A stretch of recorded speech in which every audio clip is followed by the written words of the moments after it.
Hello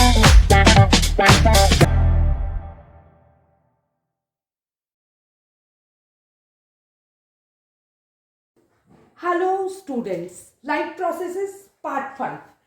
So in the previous video we were talking about the holozoic mode of nutrition, and we divided the organism in two parts, single celled animals and multicellular organism. This video we will discuss about multicellular organisms such as we, human beings, how we perform the process of digestion of the nutrients. So हमने क्या discuss किया था? पहले हमने different mode of nutrition पढ़े थे. तो अभी हम क्या पढ़ रहे हैं? हम पढ़ रहे हैं कि ह्यूमन बीइंग अपना न्यूट्रिशन कैसे करते हैं, खाना कैसे खाते हैं और उनको उसको डाइजेस्ट कैसे करते हैं. तो मैं आपको पहले इस टॉपिक को, ये एक बहुत वास्ट टॉपिक है, इससे बहुत सारे क्वेश्चन आते हैं, तो इसलिए आपको ह्यूमन बीइंग का डाइजेस्टिव सिस्टम प्रॉपरली पता होना ज़रूरी है. तो उसको डिस्कस करने से पहले मैं आपको उसको इन ब्रीफ एक बार समझाने की कोशिश कर रही हूँ. उसके बाद मैं उसको बुक से लूँगी. मैं आपको एक कहानी की तरह आपको समझा रही हूँ. सपोज आप एक प्लेट लेते हैं, उसमें आपने खाना रखा, तो अलग अलग जो ऑर्गेनिज्म होते हैं वो अलग अलग तरह का, उनकी फूड हैबिट्स अलग अलग होती है. क्यों होती है? क्योंकि अलग अलग क्लाइमेटिक कंडीशन के कारण उस क्लाइमेट में अलग तरह के फूड का प्रोडक्शन होता है. Isn't it? तो हेटेरोट्रॉप्स अपना फूड खुद तो नहीं बनाते हैं, दूसरे या तो प्लांट्स पे डिपेंड होते हैं या एनिमल्स पे डिपेंड होते हैं. Isn't it? तो उनका फूड में, उनकी थाली में different kind of food present होता है. अब ये different kind of food, what do you mean by this? अगर मैं एक प्लेट लेती हूँ और उसमें फूड लेती हूँ, तो इस फूड को मैं कहती हूँ कॉम्प्लेक्स फूड. आप इसको ध्यान से देखिए. अगर ये आपको कॉन्सेप्ट समझ आ गया तो आपको पूरा चैप्टर बिल्कुल इजी लगेगा. अदरवाइज इस चैप्टर में बच्चे बहुत परेशान होते हैं, इसलिए मैंने पहले ये एक ऐसा शॉर्ट वीडियो बनाया जिससे कि आपको कॉन्सेप्ट क्लियर हो जाए. उसके बाद मैं आपको डाइजेस्टिव सिस्टम एक्सप्लेन करूंगी.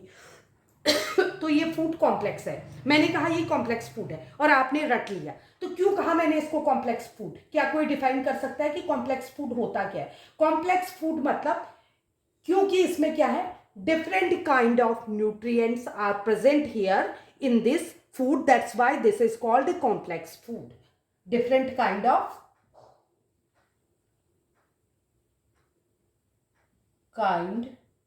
of nutrients.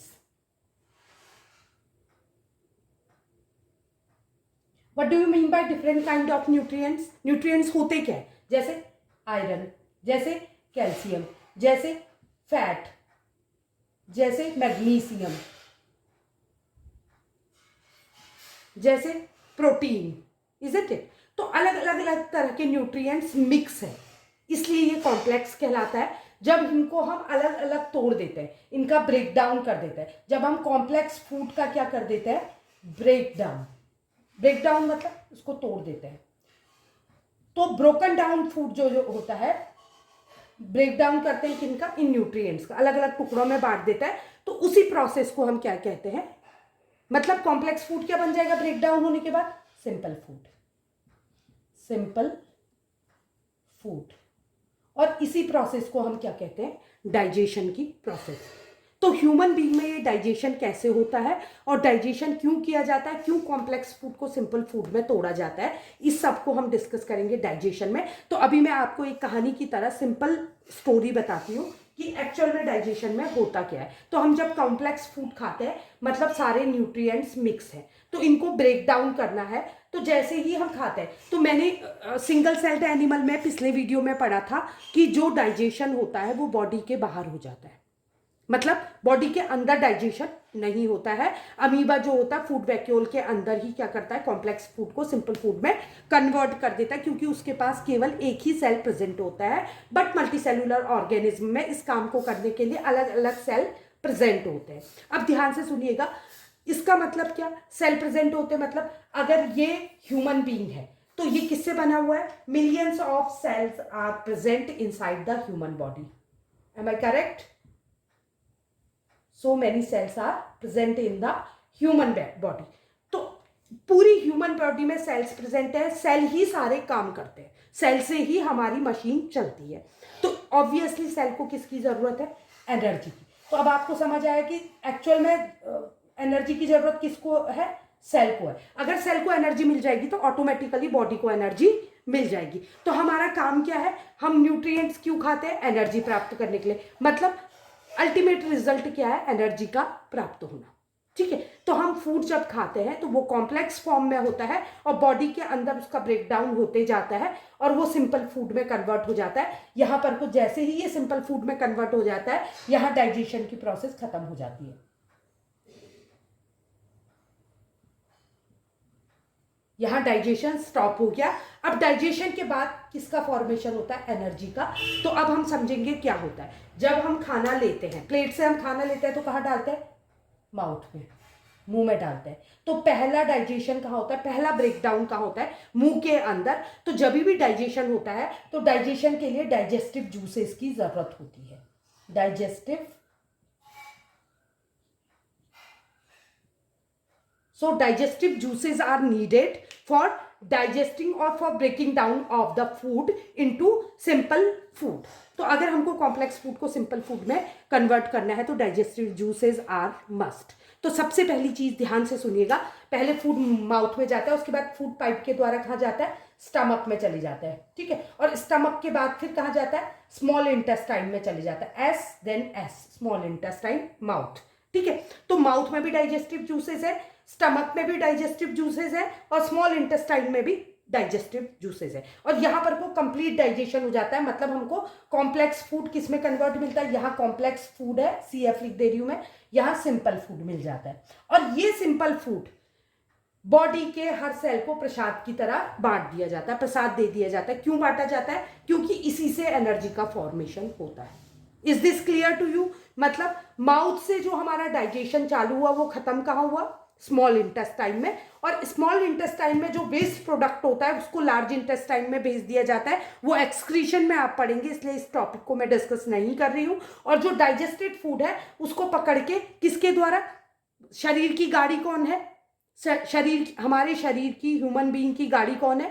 किस बस के द्वारा भेजा जाता है? ब्लड। ब्लड गाड़ी है और रोड्स क्या है? Blood vessels. तो ब्लड वेसल्स के द्वारा पूरे सेल्स को बांट दिया जाता है। क्यों? क्योंकि एनर्जी की जरूरत सेल को है। सेल को एनर्जी मिली तो हमारी बॉडी को ऑटोमेटिकली एनर्जी प्राप्त हो जाती है। तो ये जो डाइजेस्टेड फूड होता है या सिंपल फूड होता है उसको क्या कर दिया जाता है? सारे सेल्स को बांट दिया। तो सोच लीजिए सारे सेल्स को क्या मिल गया? सिंपल फूड मिल गया। तो सेल के अंदर, सेल वॉल के अंदर दिया जाता है। तो सेल वॉल के अंदर क्या होता है? मैंने सेल पिछले 9th क्लास में आपने पढ़ा होगा। सेल वॉल के अंदर क्या भरा रहता है? सेंटर में न्यूक्लियस होता है और बीच में क्या भरा रहता है? Jelly like structure, cytoplasm. तो साइटोप्लाज्म को दे दिया जाता है क्या?